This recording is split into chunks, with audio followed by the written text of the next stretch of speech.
نحمده ونصلي ونسلم على رسوله الكريم وأشهد أن لا إله إلا الله وحده لا شريك له وأشهد أن محمدا عبده ورسوله أما بعد۔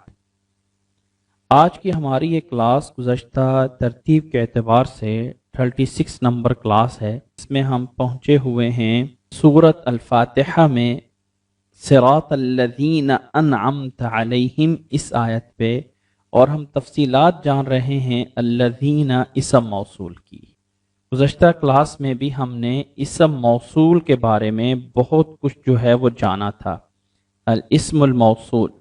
آج مزید جو ہے وہ اس بارے میں جاننے کی کوشش کریں گے۔ آج کی باتیں بھی کچھ اہم ہیں، ذرا غور سے سمجھنے کی کوشش کیجیے گا۔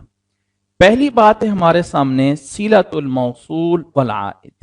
اسم موصول کے بعد ایک جملہ آتا ہے جو کہ صلہ بنتا ہے، ایسی ہے؟ کیا یہ بات ہم جانتے ہیں نا کہ اسم موصول کے بعد ایک صلہ آتا ہے جو کہ جملہ خبریہ ہوتا ہے۔ آئیے ذرا اس جملے کے بارے میں جانتے ہیں۔ تأتی صلۃ الموصول لاسم الموصول الاسمی جملہ او شبہ جملہ جار و مجرور او ظرف ما عدا الموصولہ فلا تحتاج الى صلہ۔ اسماء موصولہ جتنے بھی ہیں یہ اسماء موصولہ سب کا صلہ آتا ہے، جملہ ہوتا ہے یا شبہ جملہ ہوتا ہے، جار مجرور یا ظرف ہوتا ہے، سوائے الاسم موصول کے کہ اس کا الگ سے کوئی آگے صلہ نہیں ہوتا۔ آج میں پہلا پوائنٹ کہ اسم موصول تمام اسم موصول کا صلہ ہوتا ہے سوائے ال کے، اور یہ صلہ جملہ ہوگا یا شبہ جملہ ہوگا، اور شبہ جملہ جار مجرور ہوتا ہے یا ظرف ہوتا ہے۔ اب اگلے بات یہ ہے کہ وَيَشْتَرِطُ فِي جُمْلَةِ الصِّلَةِ سَوَاءً أَكَانَتْ اسْمِيَّةً أَوْ فِعْلِيَّةً أَن تَكُونَ جُمْلَةُ صِلَةِ الْمَوْصُولِ خَبَرِيَّةً۔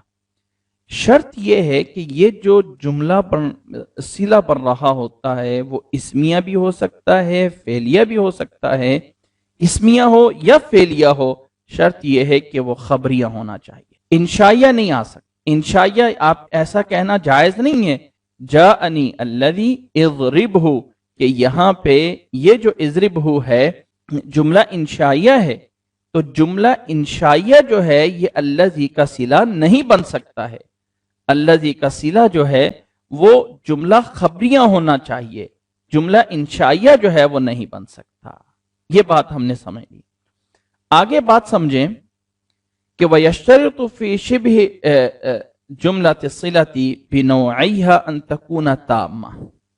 اچھا، جب مل رہا ہوتا ہے شبہ جملہ صلہ بن رہا ہوتا ہے، یعنی چاہے وہ ظرف ہو یا جار مجرور ہو، جو بھی ہو، جب وہ بن رہا ہو صلہ تو شرط یہ ہے ان تکون للوصل بها فائدہ، کہ اس سے ملانے سے کلام پوری ہو رہی ہو، اس سے فائدہ مل رہا ہو، کلام غیر مفہوم نہ بنتی ہو۔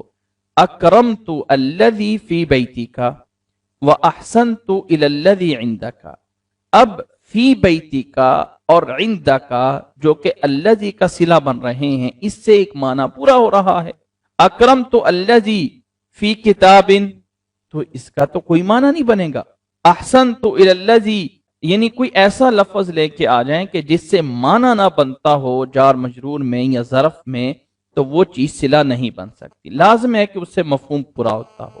اور جب یہ جار مجرور جیسے فی بیتی کا اور عندہ کا یہ جب صلہ بن رہے ہوتے ہیں تو ان کا عامل جو ہے وہ محذوف ہوتا ہے۔ مثال کے طور پہ ہم اس کو کہہ سکتے ہیں استقر، اکرمت الذی استقر فی بیتک، اور ایسے ہی احسنت الی الذی استقر عندک، تو یہاں پہ ایک فعل محذوف ہے جس کے ساتھ یہ شبہ جملہ مل کے بنتے ہیں۔ یہ ہمیں اس صلہ کے جملے کے بارے میں تھوڑی سی باتوں کا پتہ چل رہا ہے۔ لیکن جو ال ہے، ال اسم موصول فلا تکون الا مع صفہ الصریحہ۔ ال اسم موصول تبھی بنتا ہے ال اسم موصول جب صفت صریحہ پہ آ رہا ہو۔ صفت صریح سے مراد یہ ہے اسم فاعل، اسم مفعول، مبالغے کے صیغے یا صفت مشبہ وغیرہ کے صیغے، اور اس وقت وہ جو صفت ہوتی ہے جس پہ جو ہے یہ ال داخل ہو رہا ہے وہ صفت ہی بذات خود صلہ ہوتی ہے، الگ سے صلہ اس کا کوئی نہیں آتا، الگ سے اسم موصول کا صلہ نہیں آتا ہے، صرف یہ جو صفت ہے جس کے شروع میں ال آ رہا ہوتا ہے وہی اس کا صلہ جو ہے وہ سمجھا جاتا ہے۔ ان تمام باتوں سے یہ تمام باتیں جو ابھی ہم نے جانی ہیں یہ اس جملے کے بارے میں جانی ہیں جو کہ صلہ بنتا ہے۔ صفت غیر صریحہ وہ ہوتی ہے، یہ تھوڑا سمجھ لیں کہ صفت غیر صریحہ یہ ہوتی ہے کہ ایک چیز صفت نہیں ہے اور وہ لیکن کلام کے اندر وہ صفت بن رہی ہے۔ میں ایک چھوٹی سی مثال دے کے سمجھاتا ہوں۔ قاف لام با قلب، یہ گویا کہ اس سے مراد ہم لے لیتے ہیں دل، اور یہ کوئی پریکٹیکل مثال نہیں ہے، میں بات کو سمجھانے کے لیے کہہ رہا ہوں۔ اب آگے جو ہے اگر کوئی انسان کہہ دیتا ہے کہ قلب حجر، کبھی کبھی ایسے جو الفاظ ہیں یہ صفت بن جاتے ہیں، ٹھیک ہے، لیکن یہ جو حجر ہے یہ صفت غیر صریح، یعنی جملے کی ترکیب کرنے میں، الفاظ کو آپس میں جوڑنے میں صفت موصوف بن رہے ہوتے ہیں، لیکن وہ بذات خود کوئی صفت ہوتی نہیں ہے کہ صفت مشبہ ہو یا اسم فاعل ہو یا اسم جو ہے مبالغہ ہو، ایسی کوئی نہیں، عام اسم ہوتا ہے لیکن اس کو جوڑنے میں جو ہے وہ صفت بن جاتا ہے جملہ، اسے جو ہے صفت غیر صریحہ کہتے ہیں۔ صفت صریح سے مطلب یہ ہے کہ وہ اسم فاعل ہو، اسم مفعول ہو یا مبالغے کے صیغے ہوں۔ اب تھوڑی سی بات آگے چلتے ہیں۔ العائد، عائد کیا چیز ہے؟ هو الضمیر الذي يعود على الموصول ويربط بينه وبين جملة الصلة ويكون مذكورا في الجملة وقد يكون مقدرا۔ العائد وہ ضمیر ہے جو کہ پیچھے اسم موصول کی طرف لوٹتی ہے، وہ ربط جوڑ رہی ہوتی ہے اس صلہ والے جملے کو اور اسم موصول کو، اور یہ والی ضمیر جملے میں مذکور یعنی موجود بھی ہوتی ہے اور کبھی کبھی اسے حذف بھی کر دیا جاتا ہے۔ العائد جو ہے یہ ایک ضمیر ہے جو کہ صلہ اور اسم موصول کے درمیان ربط کا فائدہ دیتی ہے، اور یہ جملے میں کبھی موجود مذکور ہوتی ہے اور کبھی جو ہے اس میں محذوف مقدر ہوتی ہے۔ اس کی مثال جاء الذی هو عون لکم، آیا وہ شخص جو کہ تمہارا ایک مددگار ہے۔ اب ہوا ضمیر، یہ ہوا عون لکم ایک آگے صلہ ہے الذی کا، اور اس میں ہوا ضمیر موجود ہے جو اس بعد والے جملے کو ربط دے رہی ہے الذی کے ساتھ۔ ایسے ہی یہاں پہ یہ ضمیر مرفوع ہے۔ سرت من الذین کافأتہم، سرت میں گزرا ان لوگوں کے پاس سے جن کو جو ہے میں نے دیا۔ یہاں پہ ضمیر جو ہے کافأتہم میں ضمیر منصوب ہے، ہوا میں ضمیر مرفوع تھی، کافأتہم میں کافأت فعل کی آگے ضمیر جو ہے مفعول بن رہی ہے، تو صلہ جو ہے یہ ضمیر مبتدا مرفوع بھی ہو سکتی ہے، وہ ضمیر جو ہے وہ منصوب بھی ہو سکتی ہے۔ وَاسْتَمَعْتُ إِلَى الَّذِينَ اسْتَمَعْتَ إِلَيْهِمْ، میں نے بھی ان لوگوں سے سنا جن سے تو نے سنا ہے۔ وَاسْتَمَعْتُ إِلَى الَّذِينَ اسْتَمَعْتَ إِلَيْهِمْ، یہاں پہ ہم ضمیر جو ہے یہ مجرور ہے الیہم کی الا کی وجہ سے، تو صلہ والی ضمیر جو ہے وہ مرفوع، منصوب اور مجرور تینوں ہو سکتی ہے۔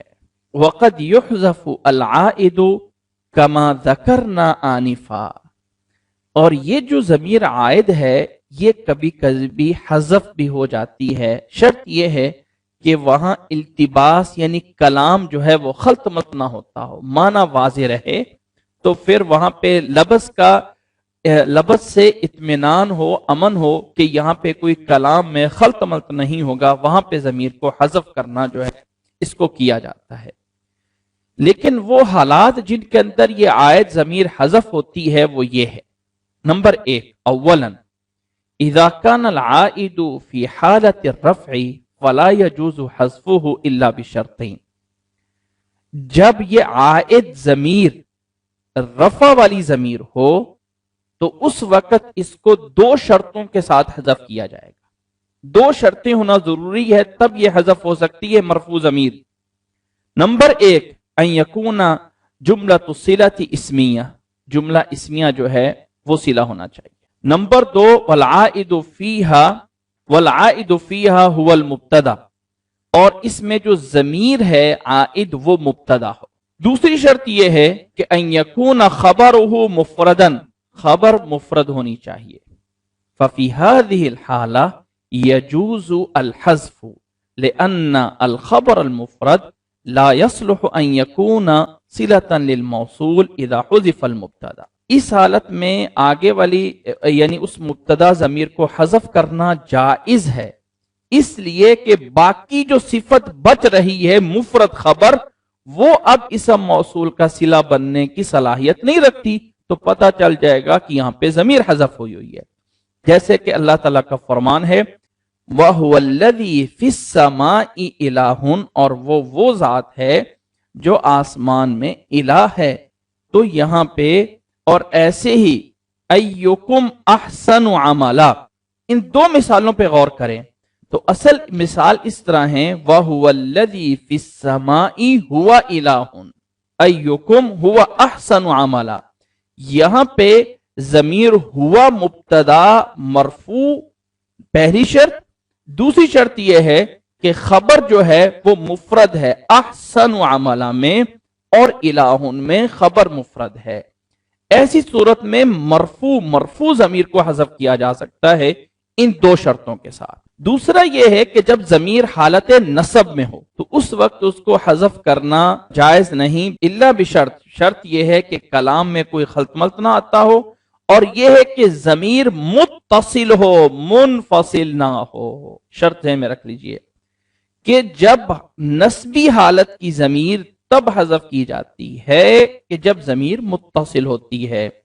ذرنی ومن خلقت وحیدا، اصل میں ہے ومن خلقتہ، خلقتہ ضمیر متصل ہے. اور ایسی اللہ تعالیٰ کا فرمان اَهَذَا الَّذِي بَعَثَ اللَّهُ رَسُولًا، یعنی بعثہ رسولا. یہاں پہ بعثہ کے بعد ہو ضمیر متصل ہے اس لیے محذوف ہے. خلقتہ میں بھی منصوب ہے اور بعثہ اللہ میں بھی وہ منصوب ضمیر ہے اور متصل ہے، اسی لیے اس کو حذف کیا گیا ہے. اور ایسے ہی الذین یعبدون من دون اللہ لا یملکون لکم رزقا، یعبدونہم یا یعبدونہ، وہ یعبدونہم کیونکہ الذین ہے، یعبدونہم یہاں پہ ہم ضمیر جو ہے وہ محذوف ہے. یا الذین یعبدونہم من دون اللہ، وہ جن کی یہ عبادت کرتے ہیں اللہ کے علاوہ، وہ ان کے لیے رزق کے مالک نہیں ہیں، رزق کے مالک نہیں. اب ان تینوں مثالوں پہ غور کریں تو حذف ہونے والی ضمیر منصوب ہے. جب منصوب ہے تو اس کا متصل ہونا ضروری ہے. ذرنی ومن خلقت وحیدہ میں خلقتہ وحیدہ، سورۃ مدثر کی آیت نمبر 11 میں اَهَذَا الَّذِي بَعْثَ اللَّهُ رَسُولًا، یعنی بعثہ اللہ رسولا. سورۃ فرقان کی آیت نمبر 41 میں الذین یعبدون من دون اللہ لا یملکون لکم رزقا، سورۃ عنکبوت کی آیت نمبر 17 میں. یہ جو ہے اگر آپ ان جگہوں پہ غور کریں گے تو یہاں پہ عائد ضمیر نسبی حالت میں ہے. جری حالت میں یہ ضمیر جو ہے دو جگہیں ہوتی ہیں جر کی. نمبر ایک اضافت کے ساتھ، اس سے پہلے مضاف ہو. نمبر دو اس سے پہلے حرف جر ہو. اچھا ان دونوں کو الگ الگ دیکھتے ہیں. جب یہ ضمیر جو ہے مضاف اضافت کی وجہ سے مجرور ہو تو اس وقت یہ حذف تب کی جاتی ہے جب اس کا مضاف جو ہے وہ اسم فاعل ہو، اسم مفعول ہو. اور یہ اسم فاعل یا اسم مفعول جو ہیں حال یا استقبال کے معنی میں ہوں. مثال کے طور پہ جاءنی الذی انا مکرمہ، تو یہاں پہ کہہ سکتے ہیں جاءنی الذی انا مکرمن، تو مکرمہ کی ضمیر حذف کی جا سکتی ہے کیونکہ اس کا جو مضاف ہے وہ اسم فاعل ہے، اور جب یہ عائد ضمیر جو ہے مجرور حرف جر کے ساتھ ہو تو یہ تب حذف کی جاتی ہے جب اسم موصول پر بھی سیم اسی طرح کا حرف جر داخل ہو۔ سلمت علی الذی سلمت علیہ، میں نے سلام اس شخص پہ کیا جس پر تو نے سلام کیا، علیہ کی ضمیر ہی کو حذف کیا جائے گا اور اس کے ساتھ حرف جر کو بھی حذف کر دیا جاتا ہے، اس شرط پہ کہ سیم یہی حرف جر اسم موصول کے شروع میں بھی آ رہا ہو۔ سلمت علی الذی سلمت علیہ۔ اب اس کی قرآن مجید سے مثال دیکھیں، وَيَشْرَبُونَ مِمَّا تَشْرَبُونَ، یعنی مِمَّا تَشْرَبُونَ مِنْهُ، تو منہ یہاں پہ مجرور ضمیر من کے ساتھ حذف ہے، اس لیے کہ من جو ہے وہ اسم موصول پر بھی داخل ہے۔ وَيَشْرَبُونَ مِمَّا تَشْرَبُونَ، سورۃ مومنین کی آیت نمبر 33 میں، اور اصل عبارت یوں بنتی ہے کہ تشربون منہ۔ ایسی اللہ تعالیٰ فرماتے ہیں فاختلط به نبات الارض مما یأکل الناس والانعام، اصل میں ہے ما یأکل الناس والانعام منہ، مما یأکل منہ، تو جب منہ کی ضمیر حذف ہوئی ہے جار مجرور میں تو من جو ہے وہ اسم موصول ما پر بھی من داخل ہے۔ گویا کہ اب کی مثالوں میں ہمارے سامنے تین باتیں آئی ہیں۔ اس صلہ والے جملے میں ایک ضمیر عائد ہوتی ہے جو کہ کلام میں موجود ہوتی ہے، حذف بھی کی جا سکتی ہے۔ جب اسے حذف کیا جاتا ہے تو ایک عام اصول یہ ہے کہ کلام میں التباس نہیں آنا چاہیے۔ دوسرا یہ ہے کہ یہ جو اسم موصول کے اس صلہ میں ضمیر ہوتی ہے، جب اس کو حذف کیا جاتا ہے تو یا تو وہ مرفوع ہوگی یا منصوب ہوگی یا مجرور ہوگی۔ ظاہر ضمیریں یا تو مرفوع ضمیریں ہیں یا منصوب ضمیریں ہیں یا مجرور ہیں۔ جب مرفوع ہوگی تو مبتدا ہونا ضروری ہے اور اس کی خبر جو ہے وہ مفرد ہونی چاہیے۔ وَهُوَ الَّذِي فِي السَّمَاءِ هُوَ إِلَٰهٌ میں ہوا ضمیر حذف کی جا سکتی ہے۔ نسبی حالت میں تب کی جا سکتی ہے جب ضمیر متصل ہو، وَمَنْ خَلَقْتُ وَحِيدًا خَلَقْتُهُ بَعَثَهُ اللَّهُ رَسُولًا، یہاں پہ ضمیر منصوب حذف ہے، اور مجرور میں ضمیر مجرور اضافت یا حرف جر کی وجہ سے جو ہوتی ہے تو وہ دو وجہ سے مجرور ہوتی ہے، حرف جر کی وجہ سے یا مضاف کی وجہ سے، اضافت کی وجہ سے یا حرف جر کی وجہ سے۔ دیکھیں ابھی تک ہم نے صرف چند باتیں سیکھی ہیں، باقی تو پرانا سبق تھا۔ ابھی تو ہم نے صرف یہ جانا ہے کہ صلہ ایسا ہونا چاہیے کہ جملہ خبریہ ہونا چاہیے، اسمیہ یا فعلیہ ہو سکتا ہے، اور شبہ جملہ جو ہے جب اس سے ایک فائدہ مل رہا ہو تو وہ صلہ بن سکتا ہے۔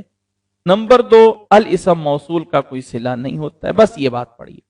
ضمیر جو ہے وہ ایک صلہ کے اندر ہونی چاہیے، یہ ایک بات پڑھیے، ٹھیک ہے، کوئی زیادہ لمبی چوڑی بات ہے نہیں ہے، اور وہ ضمیر جو ہے وہ موجود بھی ہو سکتی ہے، حذف بھی ہو سکتی ہے۔ اب وہ ضمیر جو ہے جب حذف ہوتی ہے تو یا مرفوع ہوگی یا منصوب ہوگی یا مجرور ہوگی، صرف اتنی بات۔ گویا کہ اگر میں اس کو خلاصے کے طور پہ یہاں لکھنا بھی چاہوں تو سمپل اتنا کہ صلہ جو ہے یہ کون سا جملہ ہوتا ہے۔ نمبر 2، عائد جو ہے، اس میں عائد جو ضمیر ہے، جب یہ ضمیر جو ہے اس کے حذف ہونے کے عائد کے 3 انداز ہیں۔ نمبر 1، جب یہ رفع ہوتی ہے، یا گویا کہ ہم اس کو کہہ رہے ہیں جب مرفوع ہوتی ہے ضمیر۔ اسی طرح نمبر 2 میں ہم یہ کہہ لیں جب یہ منصوب ہوتی ہے، اور نمبر 3 جب یہ مجرور ہوتی ہے۔ جب یہ مرفوع ہے تو اس کا ہوا ضمیر مبتدا ہونا ضروری ہے، جب یہ منصوب ہے تو متصل ہونا ضروری ہے، جب یہ مجرور ہے تو مجرور 2 صورتوں میں ہے، یا تو یہ ہوگی کہ یہ مجرور ہوگی اضافت کے ساتھ، تو پھر اس کا مضاف اسم فاعل ہونا ضروری ہے یا اسم مفعول ہونا ضروری ہے، ٹھیک ہے۔ اور جب حرف جر ہوگا، حرف جر کے ساتھ یہ مجرور ہوگی تو لازمی ہے کہ اسم موصول کے شروع میں بھی سیم حرف جر موجود ہو۔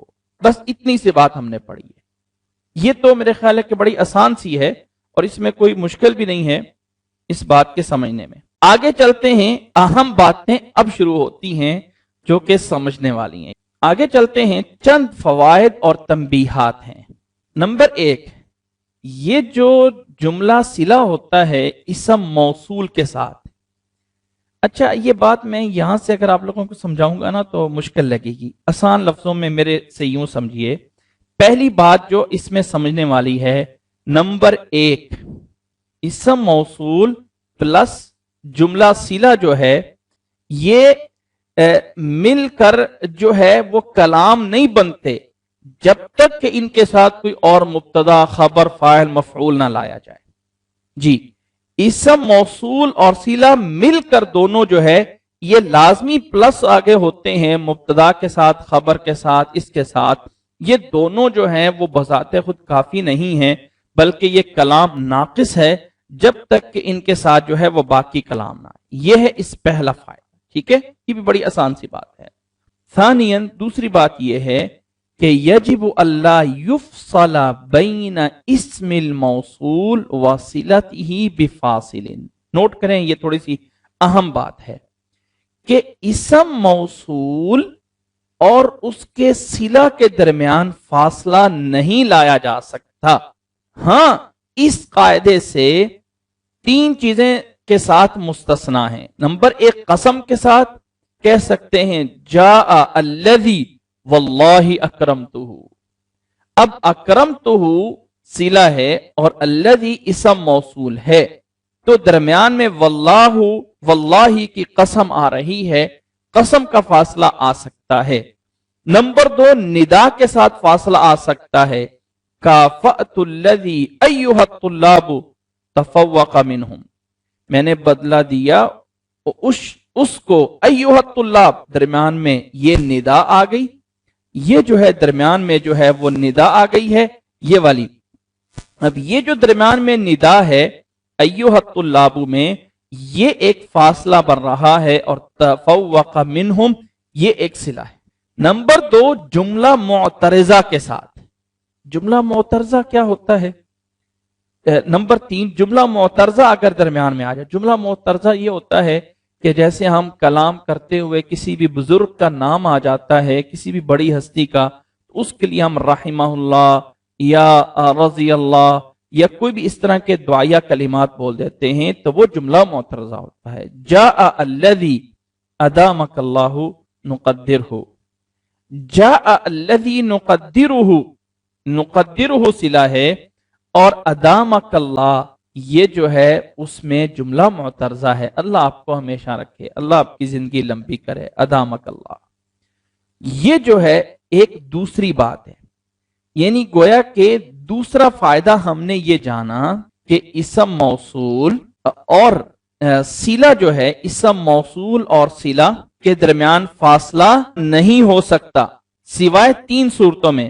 وہ 3 صورتیں کیا ہیں؟ نمبر 1، قسم، نمبر 2، ندا، نمبر 3، جملہ معترضہ۔ جملہ معترضہ جو ہے کیا ہوتا ہے؟ میرے خیال یہ کی بات بڑی کامن سی ہے۔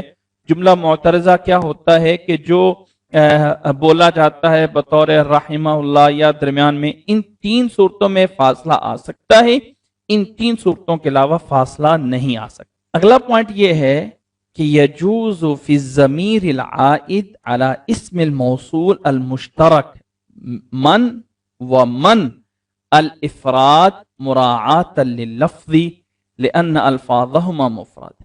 اچھا، اب یہاں پہ بات سمجھ لیں۔ اچھا، ہم نے یہ جانا ہے، یہاں سے میں آپ کو بات سمجھاتا ہوں، من اور ما جو ہے یہ دونوں اسم موصول ہیں۔ اچھا، یہ ان کا معنی جو ہے، معنن یہ جو ہے وہ جمع ہوتے ہیں اور لفظاً مفرد ہوتے ہیں۔ اب آگے جب صلہ لایا جاتا ہے تو کبھی اس کے معنی کا لحاظ رکھ لیا جاتا ہے، کبھی اس کے لفظ کا لحاظ رکھ لیا جاتا ہے۔ یہ بھی بڑا پوائنٹ آسان ہے کہ جیسے اللہ تعالیٰ فرماتے ہیں وَمَن يَقْنُتْ مِنكُنَّ لِلَّهِ وَرَسُولِهِ وَيَعْمَلْ صَالِحًا۔ اب ذرا غور کیجئے گا، بات چل رہی ہے ازواج الرسول امہات المومنین کے بارے میں، جبکہ اللہ تعالیٰ فرما رہے ہیں وَمَن يَقْنُتْ مِنكُم کی ضمیر آ رہی ہے۔ یہ لحاظ ہے من کے لفظ کو سامنے رکھتے ہوئے، وَمَن يَقْنُتْ مِنكُنَّ لِلَّهِ وَرَسُولِهِ۔ یہاں پہ کم ضمیر جو ہے، کم ضمیر یہ مذکر مفرد کی ضمیر آ رہی ہے کہ لفظ من جو ہے یہ مفرد اور مذکر ہے، وگرنہ یہاں وَمَن يَقْنُتْ مِنْكُنَّ لِلَّهِ وَرَسُولِهِ آنا، ایسے ہی کما یجوز فیہ مطابقت مراعات للمعنی معنی کے لیے بھی ہو سکتا ہے۔ وَمِنْهُمْ مَن يَسْتَمِعُونَ إِلَيْكَ، اب یستمعون میں جو اونا والی ضمیر ہے یہ فعل کا جو فاعل ہے، یستمعون کے اندر جو مرفوع ضمیر ہے وہ من کی طرف لوٹ رہی ہے، وہ من کی طرف لوٹ رہی، وہ جمع اس لیے ہے کہ من کا معنی کا لحاظ رکھتے ہیں۔ وَمِنْهُمْ مَن يَسْتَمِعُونَ إِلَيْكَ، یہاں پہ ضمیر جو ہے وہ جمع والی ہے اور یہاں پہ ضمیر مفرد والی ہے، گویا کہ من یہاں پہ بھی اسم موصول ہے، یہاں پہ بھی اسم موصول ہے، اور یہاں پہ کم ضمیر آ رہی ہے اس کے لیے، اور یہاں پہ جو ہے واو ضمیر جمع کی آ رہی ہے۔ فرق کیا ہے کہ یہاں پہ اس کے لفظ من کا رعایت کیا گیا ہے اور یہاں پہ یستمعون میں معنی کا لحاظ کیا گیا ہے۔ میرے خیال ہے کہ بات جو ہے وہ یہ بھی کوئی اتنی مشکل بات نہیں ہے، عام سی بات ہے کہ من جو ہے کبھی اس کے من اور ماں کے لفظ کا رعایت کی جاتی، کبھی اس کے معنی کی رعایت کی جاتی۔ اب آگے ایک اہم بات کی طرف میں آتا ہوں، تھوڑا سا آپ لوگوں کو نشیط ہونا پڑے گا، چست ہونا پڑے گا، تب ہم اگلی چند باتوں کو سمجھ سکیں۔ ہم چل رہے ہیں متفرق فوائد پہ، متفرق فوائد یعنی مختلف فائدے اسم موصول وغیرہ کے بارے میں۔ اب ہم چلتے ہیں لفظ ما جو کہ موصولہ ہو یا غیر موصولہ ہو، اس کے چند اس کے اور بھی استعمالات ہیں۔ بعض استعمالات ما موصولہ وغیرہ، موصولہ ہو یا غیر موصولہ ہو، اس سے ہٹتے ہوئے، اس لحاظ سے ہٹتے ہوئے ماں کے کچھ اور معنی نوٹ کریں۔